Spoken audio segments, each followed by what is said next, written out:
Dzina la Tate ndi la Mwana ndi la Mzimu Woyera. Amen. Nyumba zimene mukuzionazi simudzazionanso. Moyo umene muli nawo simudzawonanso. Ambuye Yesu muthenga wabwino wa tsiku la lero la Mulungu la 33 pachaka lomwenso ndi pa 13 November afuna atithandize kuti tikhale okonzeka nthawi zonse.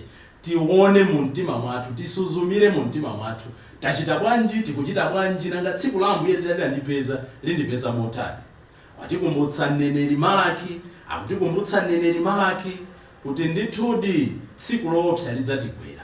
Lidzakhala loopsa ngati sindife okonzeka, lidzakhala amadalitso ngati ndife okonzeka. Ndipo Paulo woyera mmawu achiwiri akutionetsa njira yokhayo yokonzekera kunena kuti tisatekeseke ndi zinthu zaulere, tisakhale anthu aulesi. Alense agwire ntchito mwakhama molimbikira, ndipo osagwira ntchito akuti asadye ndipo asavutitse ena kuti ampatse thandizo.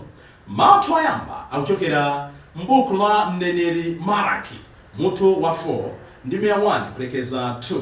Amene akutiwerengera mawu oyamba ndi Akatekist Lawrence Numeri Kamacheza, a Catholic Main Organization, CMO, kuchokera ku Mtima Woyera Parish mu Archdiocese ya Lilongwe. Ndipo mawu athu achiwiri akuchokera mkalata yachiwiri ya Paulo yolembera mpingo wa ku Atesalonika, 2 Atesalonika mutu wa 3 ndi 7 kulekeza 12.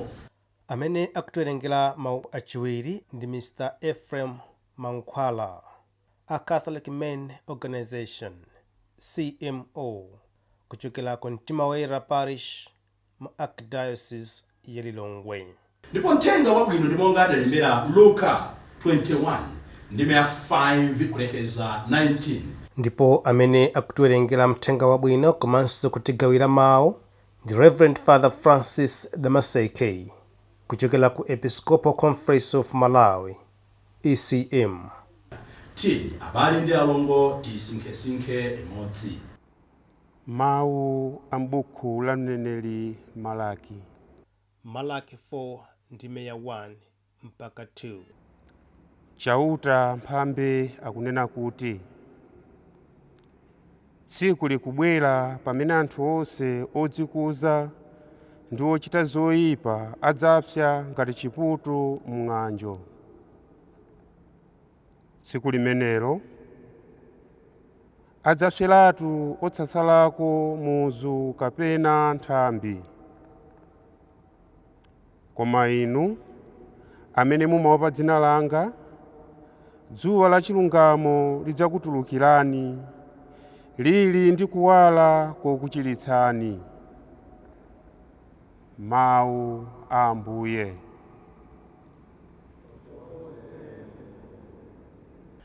Mawu achiwiri. Mawu a mkalata ya Paulo woyera kwa Atesalonika. 2 Atesalonika mutu 3 ndi 7 mpaka 12. Abale, inu nomwe mudziwa za mmene muyenera kutitsanzira. Sitinali aulesi pamene tinali pakati panu. Sitidalandire chakudya kwa munthu aliyense osalipira, koma tidagwira ntchito kwambiri. Tinali kugwira ntchito molimba usana ndi usiku, kuopa kuti tingalemetse wina aliyense mwa inu. Sikuti tilibe mphamvu zokulankhulani kuti mutisunge, koma tidachita zimenezi kuti tikhale chitsanzo choti mutsanzire.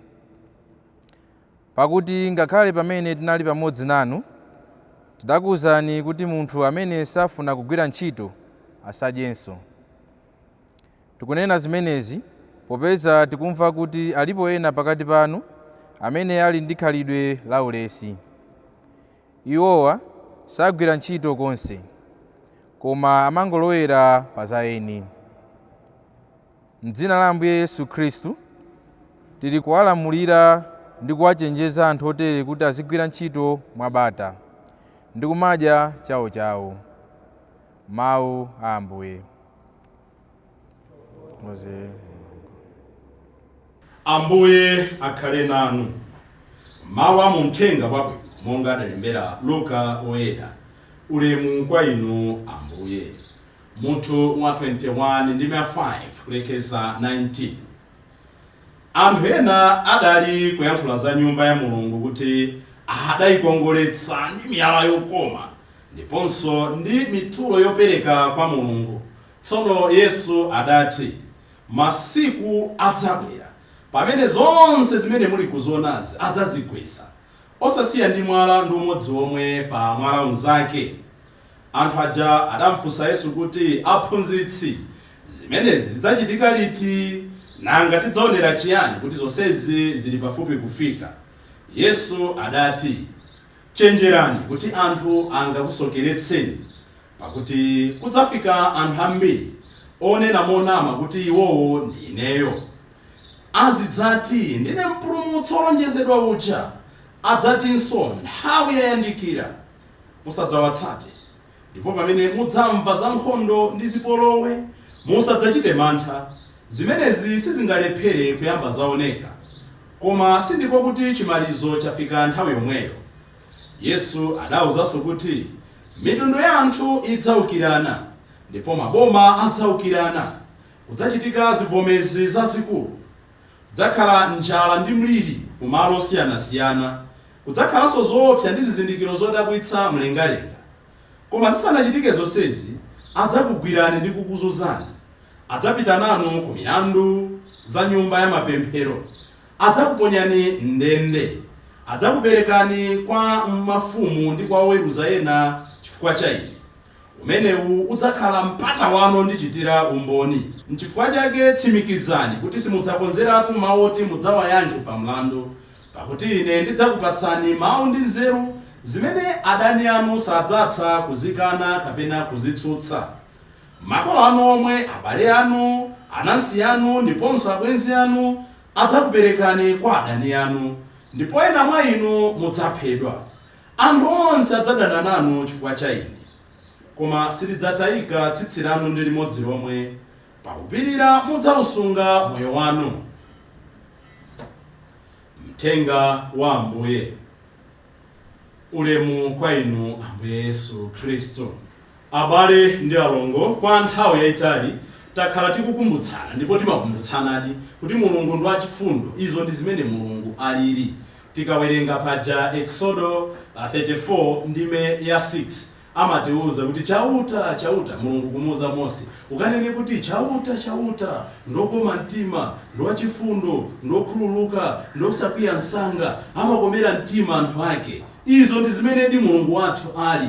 Koma mawu a tsiku la lero afuna atikumbutse kuti pamene tikukamba za chifundo cha Mulungu, tisamayiwale kukambanso za chilungamo cha Mulungu. He is a God of mercy, yes, but again he is a God of justice. Ambiri timabisala kumbuyo kwa chifundo cha Mulungu. Mulungu akatichitira chifundo, Mulungu akatikomera mtima, Mulungu inde nanga ine nkanatani. Yes, we are saying God's mercy endures forever, but at the same time chifukwa cha chifundo chake amatipatsa moyo tsiku ndi tsiku kuti tirape, kuti titembenuke mtima, kuti tiyambenso mwatsopano. We can't keep abusing that privilege yokhala ndi moyo, that privilege yomamva mawu Mulungu koma osamatembenuka mtima. N'chifukwa chake mawu oyamba a tsiku la lero la Mulungu la 33 pachaka, amene tikuwatenga pa buku la March, amenenso ndi mneneri otsiriza m'chipangano chakale, akunena kuti nthawi tsiku likubwera pamene ochita zoyipa adzapsa. Anzathu achisilamu amati the day of Kiyama, tsiku la Kiyama, pamene ochita zoyipa adzapsa, adzaonongeka. The point is, we can't keep lying forever. We can't keep slandering forever. Sitingakhale tikunamizirabe anzathu, nkumango moyo nkumango kukhala bansi kumango zuza anzathu nkumembekeza moyo zingopitirira. Kukhala nkumango abera amphawi nkumango embekeza moyo zipitirira.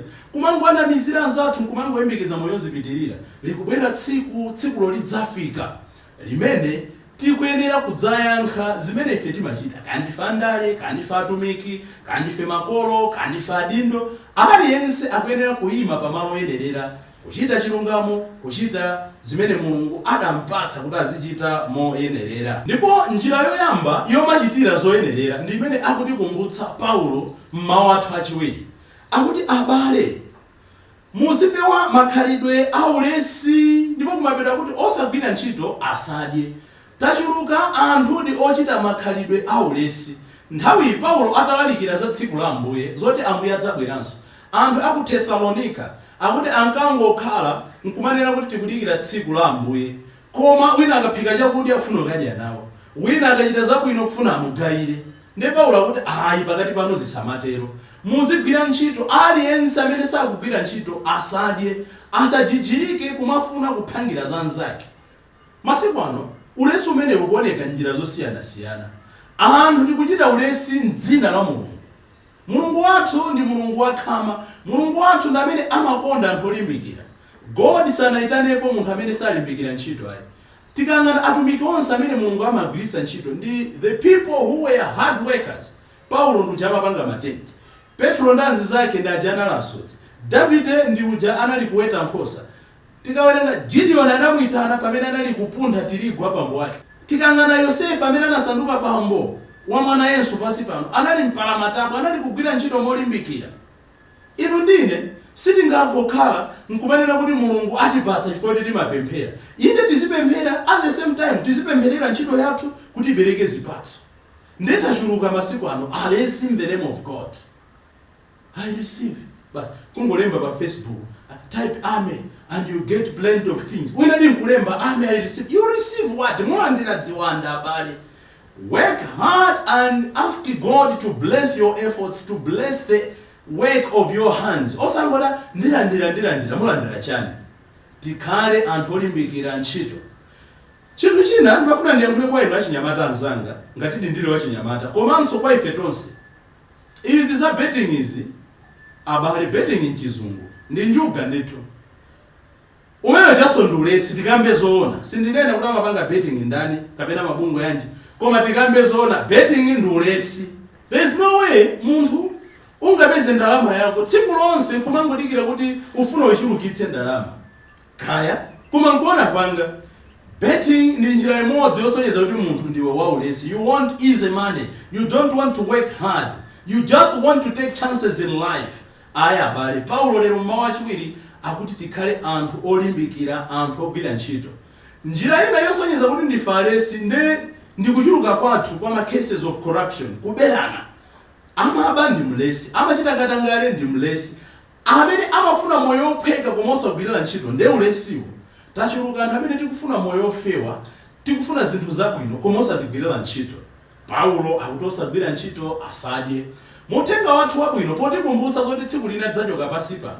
Akuti anthu anali kuyenda, ophunzira ake anali kuyenda appreciating the temple of Jerusalem. Kwa amene mudapitako ku Yerusalemu mukaona kuti adachimanga mozizwitsa chitempile cha ku Yerusalemu, tikuti tuchitempile. Chifukwa mpanda ngakhale chipupa, njero imodzi yapa chipupa pa mpanda wake, ngakhale pa tempile imwe. Kwa amene mudaona basi jamati ya makoporo. So nthawi imene kunalibe ma machines, koma chibasi cha makoporo imakhala njero imodzi ya nthawi imeneyo. Ndi zinali zosanjana atazikongoletsa ophunzira ake.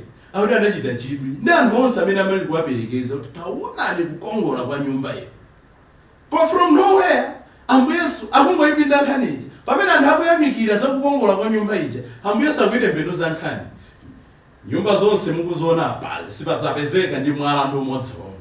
Kodi Ambuye Yesu amanyazitsa ntchito imene idagwirika? Not at all. Ayi. Ambuye Yesu chimene amafuna kutsindika nchoti palibe chosatha pansi pano. Taonani. Wakhalapo atsogoleri otchuka amphamvu zawo, oti akalamula chinthu chimachitika pompopompo. Ali kuti tidayika kumanda. Kunali anthu ziphazuwa, ma queen, ma beauties. Ali kuti tidayika kumanda. Anali kwa nsembe odziwa kulalika, kuchaya lemba. Ali kuti anatsogola. Anali kuma president owopseza aja. Ali kuti anali kwa anthu akuba, anthu ophanzawo ndi futi, anthu osokoneza mtendere. Ali kuti the point is, munthu angakhale wamphamvu chotani, munthu angakhale wozunza chotani, munthu angakhale otchuka chotani, munthu angakhale ndi ndalama chotani, likubwera tsiku lina limene mwala tikuonawo, nyumba tikuionawo, kutchuka tikukuonawo, ulemerero tikuonawo, ndalama tikuzionazo, sizidzanunkha kanthu pa tsiku lathu loti tidzayankhe, tidzabwerere kwa Atate wathu. N'chifukwa chake ife Akatolika tili ndi nyimbo zathu zotikumbutsa zofunika kukonzekera. Nanji mwezi uno wa Novemba umene tikupemphera abale athu otisiya. Mwachitsanzo tikamayimba nyimbo yathu ija 192 imene tikuyenera izitikumbutsa pafupi timanena kuti Kristu sinkhaza mwamba pose za mtandawo mudzapeza muntanda nyonga ndi chifundo. Chimene timafuna tisinkhisinkhe ndi chorus yake.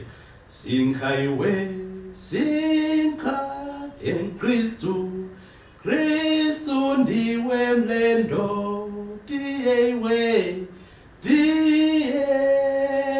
tiye kumwambako.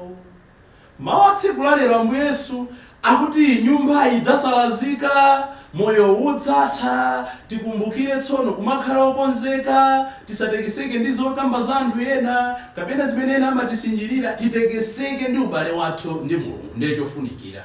As our friends were busy appreciating how magnificent the temple was, Jesus brought an interjection. That's how sudden life is. And how imene timaona ngati zinthu zikuyenda, business ikuyenda, ntchito ikuyenda, banja likuyenda, nthawi ngati imeneyo ndi pamene ifa ingathe kutipeza. Every time tikamva mawu ngati awa tiphunzire kumakhala okonzekera. Zimandisangalatsa zimene adanena Charles Borromeo Oyera, amene timakondwerera moyo wake pa 4 November. Charles Borromeo akuti tsiku lina ndi anzake ankasewera zija timati ma playing cards, akusewera eti nde patabwera nkhani kuti kodi atati Ambuye Yesu atenga moyo wako tsiku la lero ungachite chani. Nde akuti anthu anali kupereka mansala osiyanasiyana. Ena anali kunena kuti ndithamanga ndisakasaka, atandiuza kuti lero pofika 6 koloko ndimwalira ndisakasaka pamene pala wansembe ndilape. Ena ananena kuti ine ndithamanga nditalapa ndikoza wiru kuti chuma changa ananga asadzavutike. Ena ananena kuti ndikatenga ndalama zanga ndikazipereka ku mpingo kuti zikathandizire osauka. Kunaperekedwa mayankho osiyanasiyana. I don't know inu mukanapereka ansala yotani. Ambuye Yesu atanena kuti atenga moyo wanu tsiku la lero. Tili ndi mayankho athu osiyanasiyana, ndili ndi mayankho anga osiyanasiyana. Koma Charles Borromeo Oyera ananena kuti ine Ambuye atanena kuti andipeza tsiku la lero, abwera tsiku la lero, ndipitiriza kupanga zimene ndikupanga, ndipitiriza kumapanga ma playing cards. Chimene amatanthauza ndi chani? Charles Borromeo analokonzeka samaopayi. Ino ndine ambiri mwa ife sitilokonzeka chifukwa timakhala ndi mantha tikamakambirana za ifa. Tikamakambirana za ifa timafuna tizingokamba za ifa ya ena. Auja adamwalira, pepani. Auja adamwalira, pepani. Koma kuti tsiku lina ineyo kumadzifunsa kuti kodi nditati ndimwalire mawa chichitike ndi chani? Ananga ndasiya kotani? Mpingo wanga ndosiya kotani? Kodi nditati Mulungu autenge moyo Sabata ino kuganiza ndikafikira kotani? Tikanakhala kuti every day tikamakhala moyo uno kamene tikupanga corruption katangale. Tona na bale ine ndimachita chidwi. Anthu akumanga zinyumba kunja kuno. Kumanga nyumba sikora kuja kugula magalimoto si chimwa. Kugula mafamu si chimwa. Kukhala ndi zindrama zambiri si chimwa. Koma tona anthu ena ali ndi zaka 75, ena 78, ena 60 kumene akungomanga zinyumba zimuzakhala molita abale. As we build, as we progress, as we advance, tikuyenera kuti moyo wathu tizumanga so uzimu. Fuka tsiku ndi nyengo amadziwa ndi Atate okha. Abale ndi apo tikunena kuti ngakhale titatchuka chotani, ngakhale titakongola chotani, ngakhale titakhala ndalama chotani, ngakhale anthu atatopa chotani, tsiku lina tidzasiya moyo uno atikumbutsa mawu oyamba. Tsiku la chiweruzo lidzafika sitingakhale tikungochita zinthu monga tikuchitira. Paulo watiuza njira yokhayo yokonzekera tsiku la Ambuye ndi kumachita zinthu mwakhama, osamapanga interfere, osamaba kumagwira ntchito molimbikira, osamangonena kuti papa I receive, nenani amen, hallelujah, Ambuye ndo abwino, pray, work, work, pray, pray, work, as we wait for the day of the Lord. Ambuye atithandize tsiku la lero la Mulungu la 33 pachaka pamene tikumaliza chaka cha mpingo. Tikhale anthu akhama, tikhale anthu ochita chilungamo, tikhale anthu okonzekera moyo wathu auzimu. Tsiku lina lili kudza. Ndikufunireni abale ndi alongo tsiku lopambana, osatopa pochita zabwino. Bye.